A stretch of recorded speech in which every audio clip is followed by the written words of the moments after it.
I'm Nate, and today I want to talk about, I think, a key attribute a lot of people who are repetitively successful over and over have, versus a lot of folks who might try and attempt to do something and they quit after the first failure. Let's just start with Star Trek Beyond. I haven't seen this movie yet, but apparently it's doing pretty good at the box office. I'm a huge fan of Star Trek and J.J. Abrams.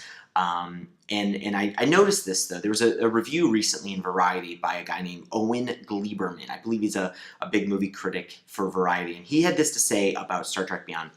Where is there left for the series to boldly go? I don't believe that Star Trek Beyond is the answer. Justin Lin's new film delivers in terms of action, but it's a deluxe placeholder, earthbound in spirit and a bit leaden, all too rooted in ancient interplanetary tropes. It has visual extravagance, especially in the vertiginous climax. Sorry, these are terrible words for me.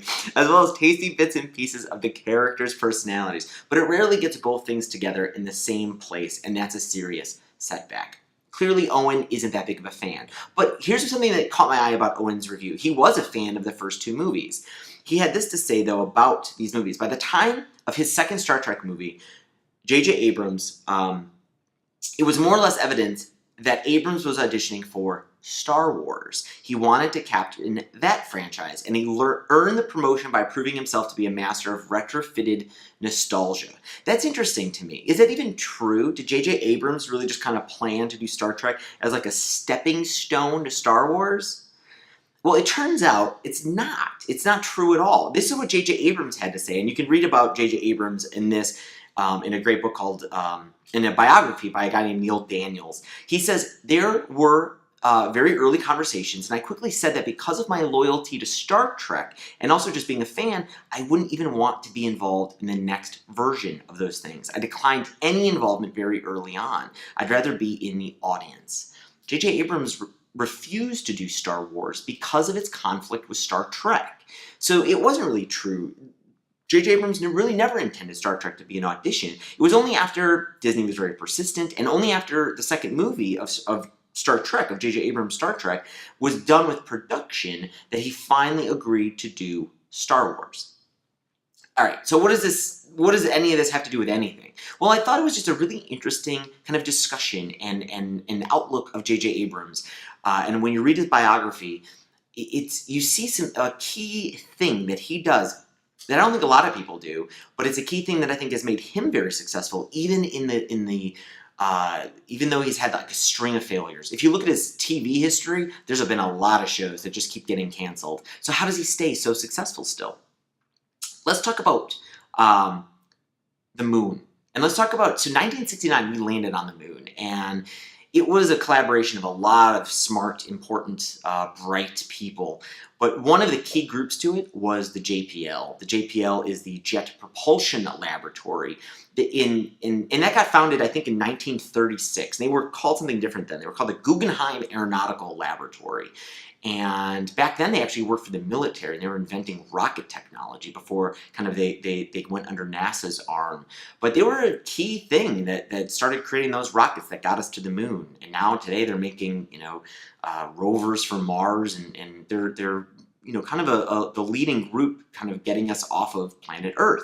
Well, given the JPL's age, given that it goes so far back to like 1936, in the 1990s, they were losing some of their key engineers. Some of the older engineers that had gotten us to the moon were retiring, and they were bringing in a whole new generation of engineers. And what they found is they had a problem.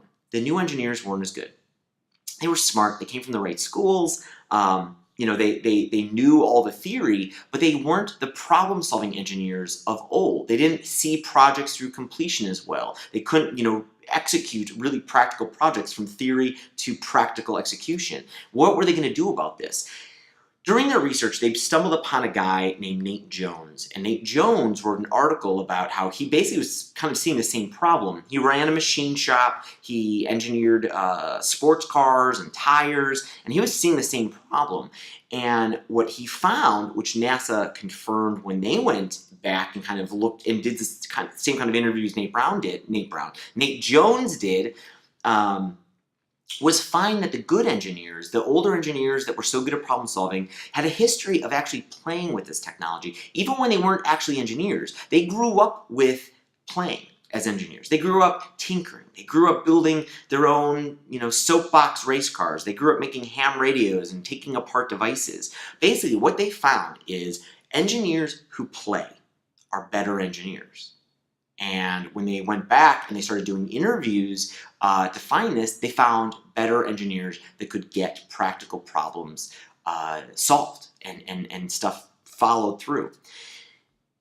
And this is just one anecdote from a really great book by a guy named Stuart Brown, who wrote a book called Play. And it highlights how important play is, not just in the animal kingdom, not just with children, but in adults. When adults stop playing, things go bad. Just like the JPL found. So let's look a little bit closer at J.J. Abrams. I think a reason Owen thinks J.J. Abrams is auditioning is because unconsciously, maybe inadvertently, J.J. Abrams is. It's very unpurposeful, but he is. He's actually just playing. Right? When you look at a kid playing, he usually learns something. He or she learns something, and they just increment on it. Right? A little bit. They start doing different things. And it looks maybe a little like auditioning, but they're basically just taking something they know and tweaking it. Where's it going to go from here? If you look at a kid swimming, right? She might learn how to swim, and then immediately she's going to try and start to learn how to swim backwards, float on her back. Right? This is what we see J.J. Abrams doing. A lot of people know J.J. Abrams did Alias, really popular series on ABC where she started off as a graduate student and she was a spy. Right, being a college student was actually a cover. Well, J.J. Abrams also was the creator and the director and the writer of another show a lot of people don't realize he did called Felicity. And Alias is really, and J.J. Abrams is quoted as saying this, but Alias is really just what if Felicity were a spy? J.J. Abrams is just playing. And you see that, like even as a kid, if you read this autobiography, it's a great autobiography, you see J.J. Abrams is playing at being a director, even as a little kid. And as a little kid, he had a Super 8, one of those old school, film cameras, and he was playing at being a director. Even back then, he would scratch. He invented a little lightning monster, and he would go frame by frame by frame in this movie of his and scratch the film to create this lightning monster. Spielberg used a Super 8 and was a film director even when he was a kid. And I think you see that sense of play just continue on with J.J. Abrams even today. He had this to say about writing scripts even today. In fairness, I don't think I've stopped writing dodgy screenplays. When I was in college, I wrote around 10 screenplays. Some were about young people going through crazy adventures. Some were more offbeat. There was always an odd love story at the core of it. It was the beginning of wanting to try to figure out how to write a screenplay. There's never a moment you go from being an amateur writer, doing the best you can to being a professional writer who does great. You're always doing the same thing, but if you're lucky at some point, you make a living from it. I don't feel any different when I sit down to write something today than I did back in college. It still starts with, what if I did this? J.J. Abrams is still just playing, right? He has figured out how to keep playing at being a director throughout childhood to now, and I think that's a huge reason why he's so successful. And if you look at another thing he says, I think it's not about when your time is and isn't, and people have ups and downs. I think you can't predict anything. You don't know what anyone's going to say. You can't predict anything. I think that's really interesting that he said that. According to Stuart Brown in his book Play, a big aspect of play is its apparent purposelessness. And I think J.J. Abrams has kind of figured out how that he can't predict how his movies are going to do, so he's just going to go in and just do something interesting. Right? He has brought that purposelessness back to his job. So in his career, something that basically does have a purpose, making lots of money in the box office, he's kind of taken it out of the picture. And so he's turned his work into play. So don't get me wrong, there's a lot of kids using Super 8 cameras and playing at things that aren't going to become the next J.J. Abrams or Spielberg. But I think if you look at a lot of the people who've become successful, if you look, peel back the covers, you're going to see most of them have figured out how to turn their work into play. I think that's super important to kind of see us through all the obstacles that we have. So one last thing.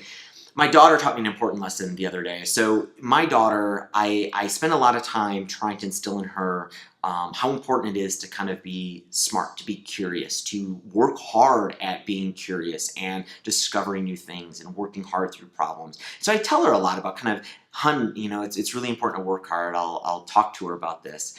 So it floored me the other day when my wife told me that my daughter was talking to my cat, giving her advice, and she told my cat that she needs to work hard and...